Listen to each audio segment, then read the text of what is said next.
जी क्यों किया है गिरफ्तार? सर वो गालिबन आज PML का इजलास था, उसमें शिरकत के लिए जा रहे थे। आमदन से ज्यादा सासों का वो कह रहे हैं कि केस उनको बनाया जा रहा है।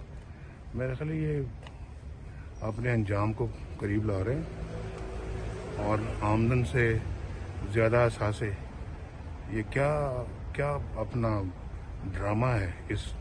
मेरे ख्याल इससे बड़ा कोई ड्रामा जो है ना वो हमने कभी ज़िंदगी में नहीं देखा। आमदन से ज़्यादा असासे, ये क्या केस है, ये क्या अपना एहतसाब है। तो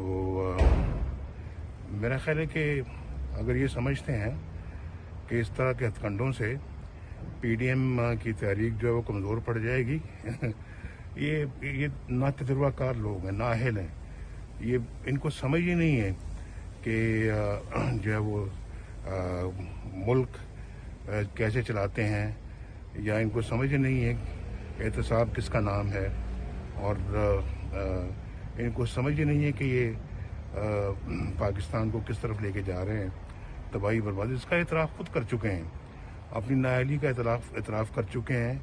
उन्होंने कहा जी हमें तजुर्बा भी नहीं था, हमें सूझबूझ भी नहीं थी, हमें इतना वक्त दरकार होता है, हुकूमत में आने से पहले बंदा सीखता है। तो फिर बंदा पूछे तो हम आए क्यों और तुम्हें लाया क्यों गया। तो मेरा ख्याल इनसे भी पूछा जाए और लाने वालों से भी पूछा जाए। और ये अगर मैं तो इलेक्शनों में 2018 के इलेक्शनों में मैंने कह दिया था कि इमरान तुम्हारा हमारे साथ कोई मुकाबला नहीं है, या हमारा तुम्हारे साथ मुकाबला नहीं है, हमारा मुकाबला उनसे है जो तुम्हें ला रहे हैं और जो तुम्हें सपोर्ट कर रहे हैं। और अब तो मेरा ख्याल है कि ये बात खुलकर पूरी कौम के सामने आ गई है। तो ये हथकंडे ज़्यादा चलने वाले नहीं हैं। हम 2.5 साल हो गए हैं इसका मुकाबला कर रहे हैं, हम आइंदा भी करेंगे। हम किसी नैब वैब के अंदर किसी किस्म की तरमीम अब नहीं चाहेंगे। अब तो नैब इन पे अप्लाई होगा इंशाल्लाह आने वाले वक्त में, इस पर भी होगा, सिलेक्टेड पर और सिलेक्टेडों